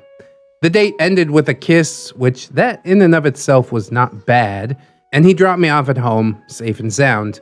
Before he managed to milk a second date out of me, there were even more red flags via text. He thought it was only fair to tell me, Oh, and by the way, I'm allergic to latex. you know where that one's headed, dude. I'm also allergic to polyurethane and lambskin. Oh, that's too bad, bro. My vagina's made out of lambskin. I told him, great, thanks for sharing that. Don't know what the hell that has to do with me. I made it clear that I was not looking for a hookup, and I thought like any normal human being, he would respect that. My sweet summer child. However, he reminded me a few more times, along with saying stuff like, Tell me you're mine. and other eerie shit like that. That is horrifying. The second date was rather uneventful. We went to go see a movie. Warcraft was in theaters at that time. Of course, he went to see Warcraft. The worst thing he did was try to grope my chest, but when I told him to stop, he did, thankfully. I think he was starting to catch on that he was not going to get what he was hunting for, so a day before what we had planned to be our third date, he pulled this gem of a situation out of his ass. This conversation took place in the span of one day. OP, Hey man, how's your day going? Gatebeard, Not good. My dog died this morning. OP, Oh no, I'm sorry, are you okay? Gatebeard. I'll be fine. Just gonna get myself to work. 3 hours later, Gatebeard, I lost my job. OP, Really? How'd that happen? Gatebeard, I got into a fight with my boss. He said some nasty shit about my dog being dead. Boss is like, good, fuck that dog. I didn't like him anyways. 2 hours later, Gatebeard says, I lost my house. mind you, he lived with his parents at the time. OP, Oh man, what happened? Gatebeard, Dad got pissed that I lost my job, so I got into a fight with him. OP, 2 fights in one day? Gatebeard, Yeah, I lost everything. OP, I'm really sorry, man. You're in my thoughts. Is there anything I can do? Just let me know. Gatebeard, Well, I'm actually gonna be crashing at my friend's place for a while. It's a really nice flat. Do you maybe want to come over for the weekend? OP, I'm not super comfortable staying overnight with someone I hardly know, Chief. Gatebeard, Please, I really need you. You're all I got right now. We could just watch movies and cuddle. Nothing freaky, I promise. That sounds fun, right? OP, Sorry, GB, that's just a little too much for me. I'm not okay with it. Needless to say, I didn't hear back from him when he was supposed to pick me up on the date. He blocked me on all social media without any explanation at all. I actually cried over this asshat, which, I mean, in my defense, it was the first real date that I had had, so of course I was a little upset. Nowadays, I know my worth, and thanks to story sharing spaces like this, and the lovely storytellers on other platforms, I know what to avoid or take caution in. I recently got out of a relationship where my ex and I are remaining friends. No bad reasons why we broke up. He just had a huge opportunity with his career and I can't go with him, sadly. So for now, I'm taking more time to learn and grow before jumping back into the dating pool. Also, I saw that ReddX read my previous story about Inflation Beard, as he had dubbed him, over on his YouTube channel. Hopefully this tale won't get his video demonetized if he opts to read it. I think there's much less risk of this one getting demonetized. I was basically worried about Inflation Beard because I said fetish a lot. Oh, shit, I said it again. You can't say that certain F word, and you also can't say the other F word with too much frequency. Frequency's not the F word that I'm talking about. Anyways, wasn't it so cool? Wasn't it so cool to have Moonhorse reading some stuff for us? Hope that you enjoyed whatever I did here, so thanks again for doing a collab with me. I really like that. I'm gonna try and get Walter Fate. I'm gonna try and get Fun with Failure. I'm gonna send a message to every Reddit reader out there and see if they'll even respond to me. Will you talk to me, please? My dog died. That is just so absolutely wild, dude. I know what was gonna happen if you went over there for the weekend. It was not going to be just cuddling and watching movies. And even with a certain amount of naivete, OP realized that too, so good on you for avoiding what could have been a very bad situation. The whole allergic to latex thing fucking kills me, dude. Why not just ask a chick straight out? Be like, are you cool if I raw dog it? She'll say no, but she might actually respect that you just had the balls to come out and ask. Instead of making up excuses and shit. Try to creep on me like this, tell me you're allergic to latex, I'm gonna come to your house with like balloons, fucking latex paint, rubber bands wrapped around my arms. Let's put that allergy to the test, son. Oh, it's just condom. It's just the latex condoms. Okay, that's cool. I totally believe that. The most unfortunate part is that this dude is still out there. He's still creeping, you know, and probably some chicks weren't as smart or lucky as OP and ended up in a terrible situation with this freak. Maybe they're now boyfriend and girlfriend, and that poor girlfriend has to watch him play every single iteration of Call of Duty for the next umpteenth years. She'll be like, this one isn't any different. And he'll be like, Yeah, it is. You could drop a supply crate in this one. oh, bro, that's worth paying for. I stand corrected. I'd like to know what OP thinks about like my choice of games, you know? I'm really into Nintendo stuff, open world things, Super Mario Odyssey, Breath of the Wild.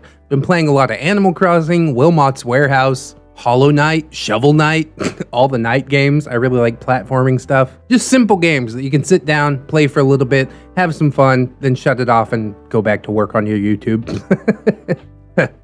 That's how I'm living my life these days, and I'm loving it.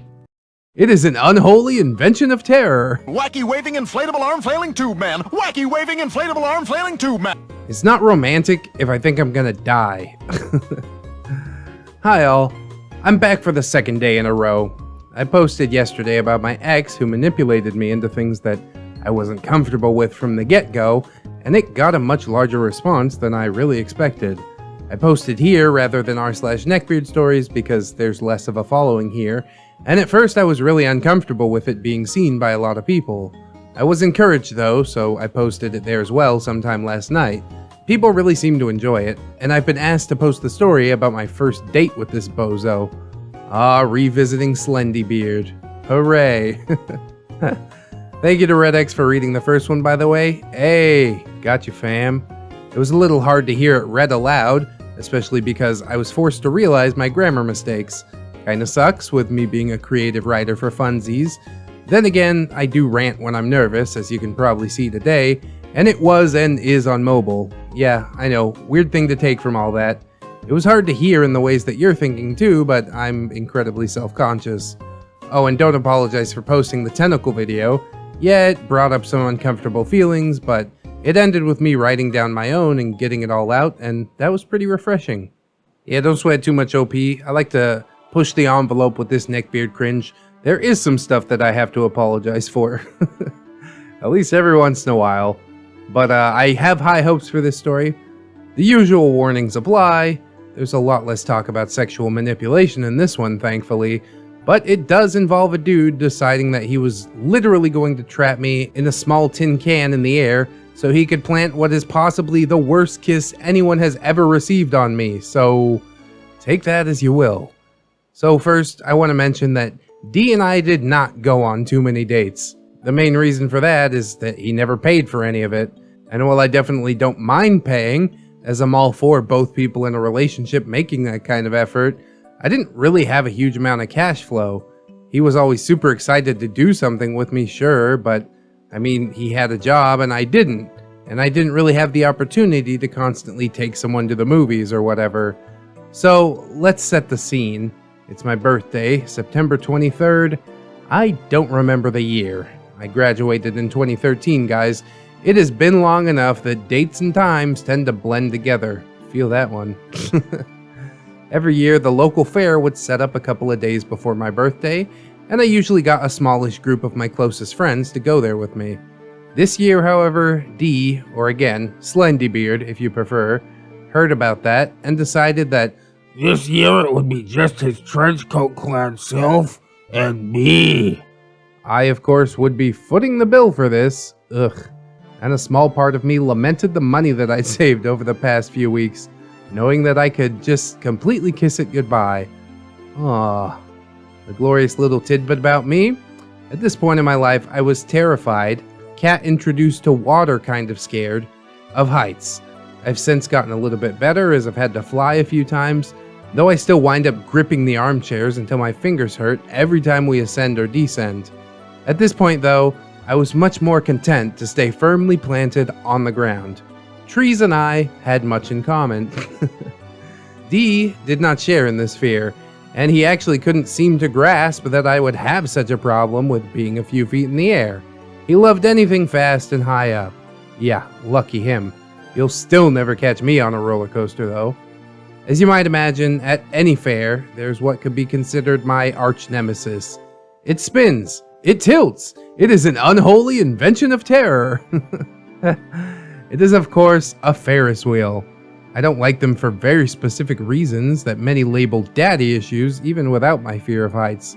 So when D and I decided that we were going on the wheel of death, I promptly informed him that he would either be doing so alone or with me kicking and screaming the entire time.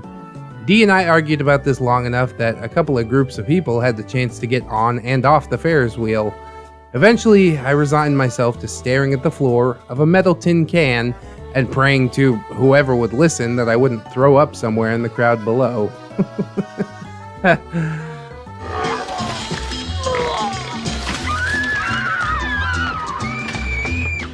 D, pleased that he had won the argument with what he probably assumed was his superior intellect. Yeah, he was that kind of neckbeard. D thought he was a genius and always had these weird inventions that went somewhere between redneck creative and why are you near that school with a firearm levels of crazy. He got me into this tiny little metal container with a pole in the middle that I clung to. Before he got on himself, however, he turned and said something to the dude running the ride. I couldn't hear what was said, and I didn't really think much of it as he got in and sat down across from me. A few minutes later, the ride started. I couldn't tell if the lurching motion came from the ride itself or just my stomach. I quickly became acquainted with all of the accumulated dirt and used gum on the bottom of the compartment. All while D sprawled out on the other seat. He looked for all the world like a cat that had gotten the cream. After what seemed like forever, the ride stopped. I looked up, relieved, but that soon turned to horror because we were not on the ground. D later told me what he'd said to the ride runner. He explained that it was our first date and my birthday and that he wanted to make it special. He asked the guy if he would purposely stop the ride when we were at the top so he could give me a romantic first kiss.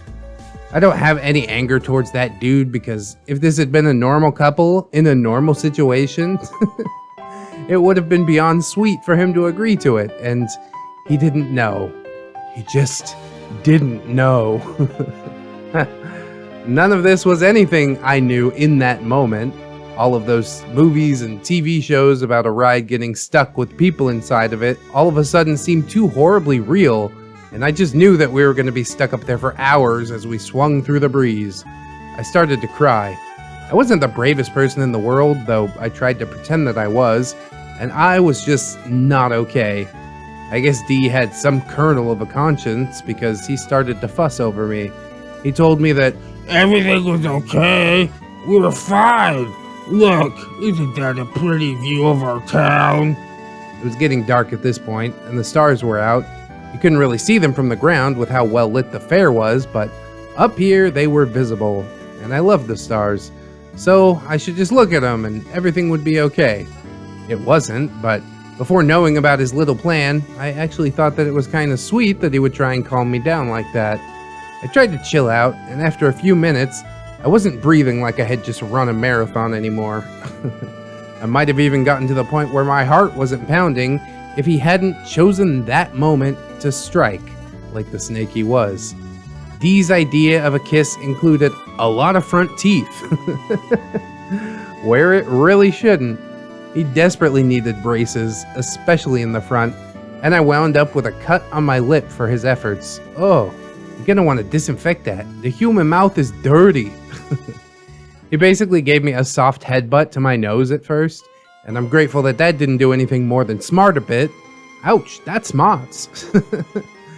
D didn't realize that you were actually supposed to, move your lips, and decided his best course of action was to literally lick my closed shock lips a couple of times.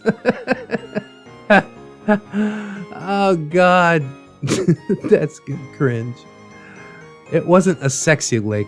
It was like a little dog who doesn't understand that humans don't like being slobbered on. It lasted less than a minute, but it was memorable, just not in the way that he wanted. Now, I'm not a huge fan of kissing in general. I know that's weird, but it's not as uncommon as you'd think. I kiss my current boyfriend for affection, but it doesn't really do anything for me sexually. They can be pleasant, and with the right person, they make me feel safe, but that's about it. This one, though, not pleasant, to say the least. When he moved back into his seat, I didn't really know how to respond. This feeling of, what just happened, turned into, no you fucking didn't, as I noticed him motion to someone on the ground, and the ride gave a jerk as it started up again. I connected the dots pretty quickly, and when we got out, I told him that this date was over. He couldn't even understand why I was upset, guys. Writing this right now, I'm still torn between wondering if he was all there mentally and wanting to just hit him. Either way, just hit him. Pain is good teacher. Now, he later rationalized this kiss as a way of distracting me, this ignoring the fact that he did all of it for the kiss, but in his mind, somehow it made sense. I know, I can hear it now. Why did you stay with him? I would be gone. And you're right, I should have walked away after this. There were a few reasons that I didn't, and I regret that I let them keep me from my freedom to this day. Nothing should keep someone in a relationship that they don't want. I know I was just giving it a try, but this definitely should have been my cue to just call it quits. I'm older now and less naive. I know better, so I really hope that you won't judge me too harshly for this. I also hope this comes as a lesson to any younger women reading this who might be going through something similar. You deserve better than to trap yourself where you don't want to be. Also, I got someone asking me for a cuteness tax on the last post, though the comment's been deleted since. Yeah, because that's fucking creepy. To prevent that from becoming a thing, I'm gonna say here that this will not happen. Rose is adorable beyond belief, but she's not my little girl. It's not my place. I'm sorry. Don't be sorry for that. Fucking creepos in the comments, man. Cuteness tax is for pets, okay? Not fucking children. Jesus. Sorry for rambling, by the way. And as always, thank you for the chance to vent. This has been more of a relief than I expected. I'm not sure if I'm done retelling the story of my time dating a neckbeard because there are still a few good moments of cringe, like the time he came out to me as a furry, or the time he told my mom that he had dreamed about her while we were taking care of my sick aunt. Yeah, but I guess I'll see. Part of me could actually feel sympathetic for Slendybeard if I hadn't listened to the other story. That is absolutely heinous what he did to you. Here it's like, oh, he's, you know, kind of just seems awkward and shit. But no, he's plotting, he's planning. He's definitely not a good person to be hanging around. And I get it, you know, young people live and learn, that sort of thing. But it is horrible that he puts you through all this, you know. Unwanted kiss on the wheel of death. I think that's super funny. I mean, I love Ferris wheels, but I get it if it's a little scary.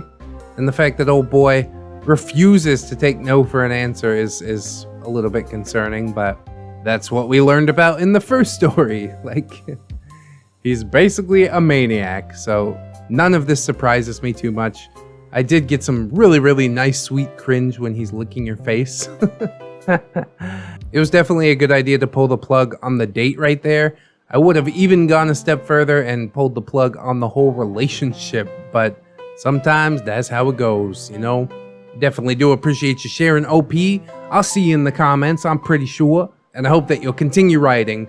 I do think that this story was more well-written than the last one, and I hope that you'll continue to share your tales with us. With all that said, let's go ahead and jump into that Tinder date.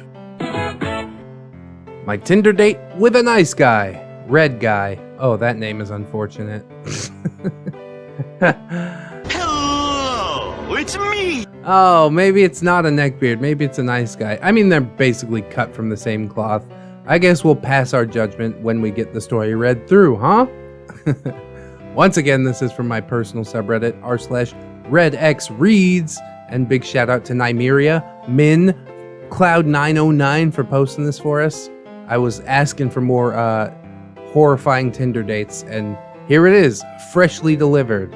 So let's check it out. Hello everyone, sorry for the delay. Life gets in the way, but no worries. I wrote down one of my other wonderful Tinder experiences in Los Angeles. Last time it was a wasp-punching gentle sir, Drummer Beard. However, this time it's a bit different. This young man wasn't a shining beard, but instead a true gentle sir, a nice guy. He didn't look like the typical nice guy, but when he opened up, oh boy. This was the first time that I've ever stood up for myself to a total stranger. Also, quick thank you to ReddX for reading my story. His neckbeard voice was hilarious. Here's the link. Oh, beautiful. For you to check him out if you haven't already. Look at that embedded link. My goodness, that's classy. Anyways, let's meet the team. OP, 23-year-old gym rat Latina living in LA. Weakness for food, films, and fitness. Waiter, the poor waiter that had to experience the ick that was my date. UD, Uber driver, a wise man that cracked an egg of wisdom and made my day. And the opposing player, Red Guy, 29-year-old nice guy with bright Celtic red hair and eyes as green as his icky attitude. Smooth with words over text, but a total troll in person. Okay, he's got the red hair. I guess we'll call him Red Guy. I was trying to think of another name because I don't want to be associated with this. Red Guy, no relation. Anyways, reset the clock to 2015. Still spinning the terrible roulette of Tinder. I'd been very hesitant on dating after the drummer beard situation. So after a couple of weeks and my coworkers again trying to motivate me, I love these guys, I decided to finally say, alright, let's go. The Red Guy's profile appeared. He was a cute, fiery looking man, normal bod, bright Celtic green eyes, and a wicked smile. And I was like, damn. So I swiped right, and it turned out that he had super liked my profile. My first super like, and it gave me a bit of a confidence boost, to be honest. Then within seconds, I get a message. Red Guy. Why you wear that stupid bodysuit? Ah, he got my Donnie Darko reference. Perfect. He's a film fan too. Then from there, we kept texting. A few days of flirting, and he asked for my Snapchat. Not thinking much of it, I gave it to him. I normally used it to record myself at the gym or random pictures and things that I see in LA. I got an alert that he sent me a picture. It was a duck pic. Yep, a duck pic. And I cracked up. So far, this guy seemed to be the type that's up my alley, and not the type who would pull me into an alley. So he asked me out, and I agreed. He worked in Venice, and I was over in Santa Monica, and I recommended a good restaurant that was a halfway point. The day arrived, and I brought a different top to change into after work. My coworkers were waiting by the front door, and without hesitation poked some fun at me while wishing me luck. I then made my trek, walking by the scenic sandy route, smiling, enjoying the shine from the sun and the sea breeze. I had a good feeling about tonight. Well, I was wrong. And it must have just been all that sunshine that was making me feel that way. I arrive at the Mexican restaurant and get seated.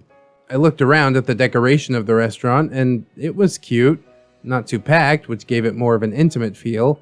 I waited for a few minutes and decided to pull up my phone and mindlessly scroll through the abyss of social media. Crush the candy. Feel that? You're never alone with the phone. 20 minutes later, by this point I've had about enough, I started drafting a text to send to Red Guy, only to look up and see him approaching me. Thank Odin, he actually looks like his photo. He saunters over with a confident smile. I stood up to greet him, and I give him a hug, and immediately the mood shifted. His smile dissipated, and he gave me a half hug. Then we sit down, and I try to strike up a conversation. OP, hey, did you get stuck in traffic? Red Guy. No, I just took my time. Okay, what happened? It was so nice over text, but not in person. I look down at the menu, trying to think of a new topic of conversation, and then I look up to see him staring right at my chest. I try to catch his gaze, and he just looks at me with a "What?" face. Yeah, this isn't gonna go well. The waiter comes and gets our drink order. I ordered a large margarita, and he ordered one as well. When the waiter leaves, I smile at Red Guy. He returns the smile and says with no hesitation, Red Guy, I've never been on a date with a black chick before. You hear that? That is the long fuse of patience that's been lit to the dynamite that is my anger. I immediately clap back with OP, and I've never been on a date with a soulless fire crotch, so here we are. Clap back indeed. Surprisingly enough, he looked offended from that comment. I just looked back at him with no fucks given. He, then realizing the situation, tries to amend it in the best way that he can. Red Guy, I meant it as like a good thing. I thought you were like Mexican or something, but it's okay if you're black too. I'm cool with that. The fuse begins to shrink even more. OP, you know Hispanic people look differently, right? It's not just a cookie cutter look. Red guy. Yeah, okay, cool. It's as if nothing that I said stuck with this walking human dumpster. The waiter comes out with our drinks and some chips and salsa for the table. Then the realization smacks me in the face as hard as a soap opera actress. The only reason that he wanted to go to this restaurant is because he thought I was from Mexico. And then he was somehow disappointed finding out that I wasn't. That can't be the reason. Are you just assuming this? You've seen my photos. You know what I look like, but somehow seeing me in person is different. My thought process was disrupted by the loud chomping sounds of him eating most of the corn chips and slurping the salsa. Well, I'm this far in. I'm going to at least have my drink and leave if it goes bad.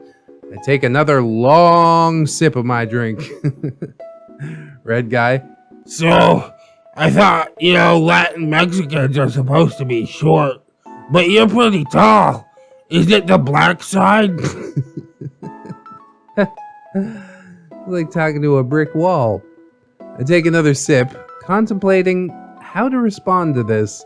I see the couple sitting behind us try to glance over, eavesdropping on the conversation. I stop drinking and coldly respond, OP, it's not just one size. Red guy. You seem pretty short on Tinder, so that's why I swiped. We haven't even ordered dinner yet, and I'm about to fucking lose it. The fuse continues to shrink more and more.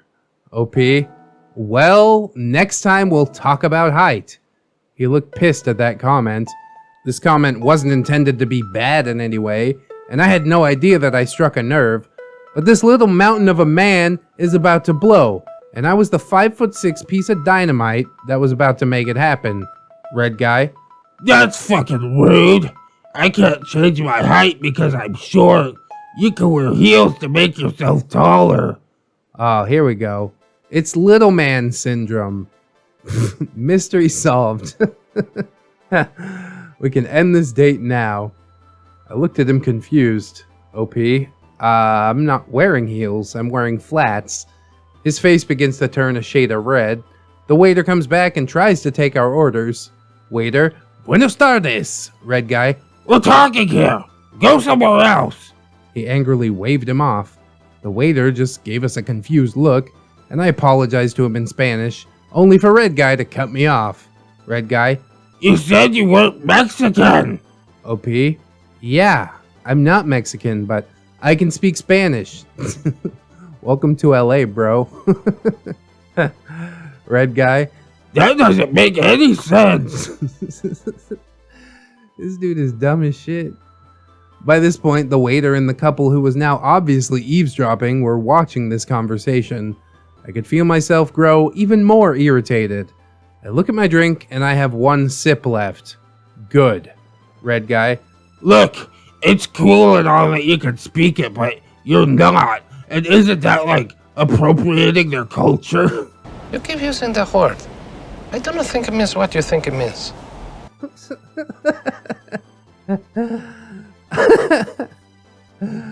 Bro, if I remove myself from this situation, then maybe I can avoid a scene.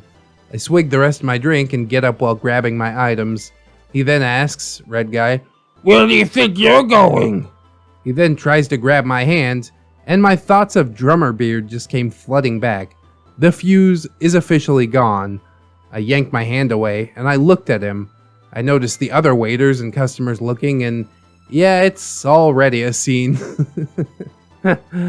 This red-headed gremlin of a man looked irritated that I wouldn't just stay sitting there listening to his racial ramblings. After drummer beard, I refuse to be placed into the same situation ever again. I take a breath and channel the fire from my Latin ancestors. OP, I'm out. My drink is done, and my patience was done long before that. I'm not gonna sit here and listen to your insensitive, borderline racist ramblings. I never cared about your height. I thought you were a nice person, but I guess I was wrong. You're a disgusting, insensitive, racist, fetishizing, fake virtue signaling troll. Now I'm gonna be the bigger person and walk away in my flats. Vete a la mierda tu mama huevo. It's like your mom's shit or something. Oh, it seems to be just like fuck your mother. I thought mierda was shit. Whatever, I don't know anything. I handed the waiter $20 and quickly spoke to him in Spanish, telling them that this is just for my drink and to keep the change. Red Guy did not take this lightly, however. A woman had insulted him, his pride, and his honor in front of a group of people.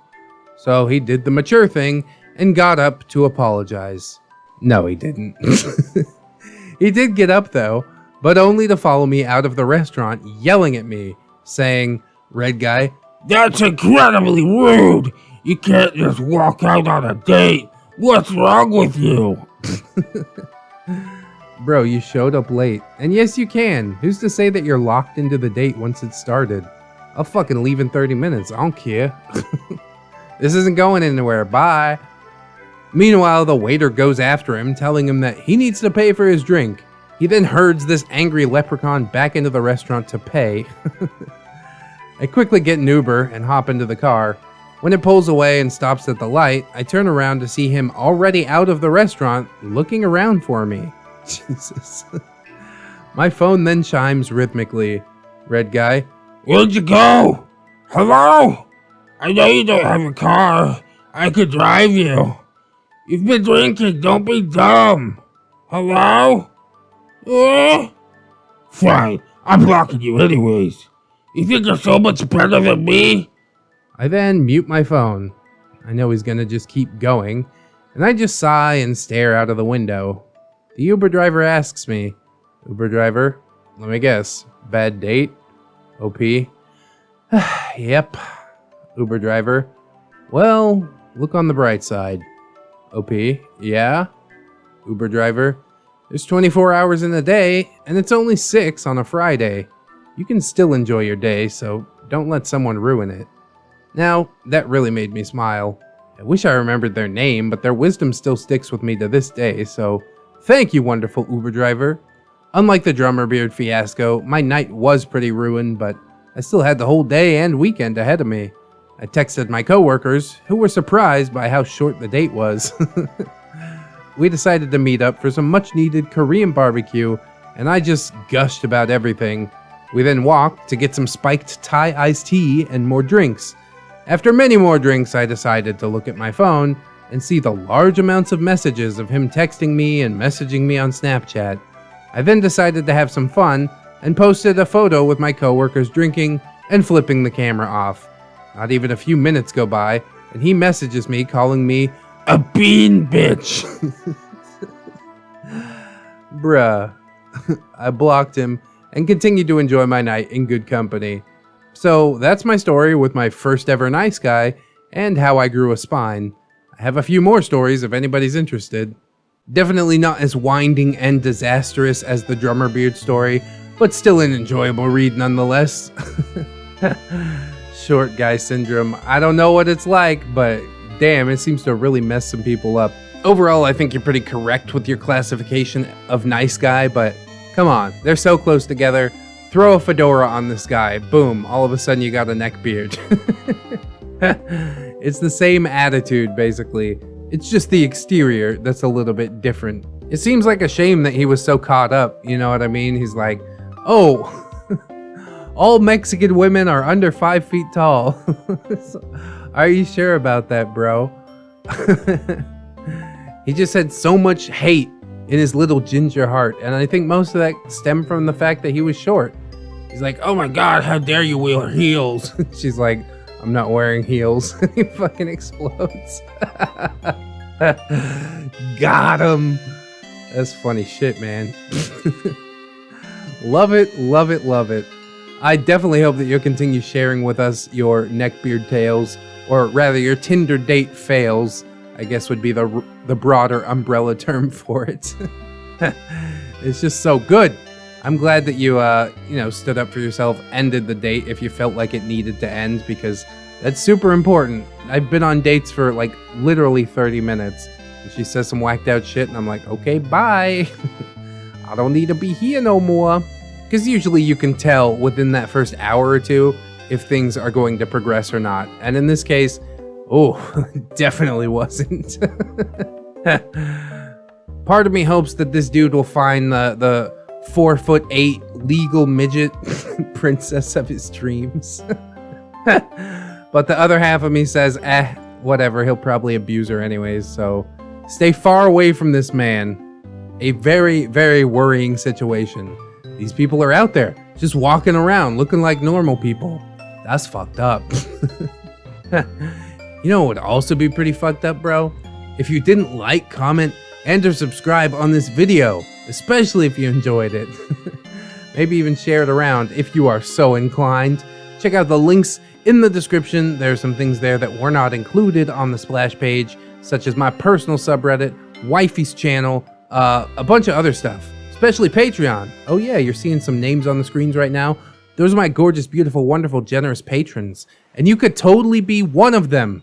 I would like to thank them all, but especially Lady Nix, Robert Waits, Pope Squid, Rebecca H, Cider Drinker, Tato Ferret, The Last Shinobi, Mark 211, Michael Undead, Aaron W, Mitch, John Hero, Josh K, Candy Sora, Digi NZ, Kalakas, Little Lone Wolf, and Lone Island. Thank you guys so much, so much for supporting in this fledgling phase of becoming a full-time YouTuber. It's super important. Obviously, if anybody else can support, that's massively appreciated as well. But if you can't right now, let me tell you something. That's all right, dude. I just appreciate you coming through, hanging out with me, and I hope that you'll come on back and hang out with me again tomorrow. In order to do so, you will need to wash your hands. Keep yourself safe out there. Super important. And of course, don't forget to do something that you personally enjoy today. Because always remember, you are loved, you are worthy, and you definitely deserve it. We'll see you in the next one, friends. And until then, bye-bye. Thank you for calling ReddX Industries. Your call is very important to us. Please hold on the line while we decontaminate the lab.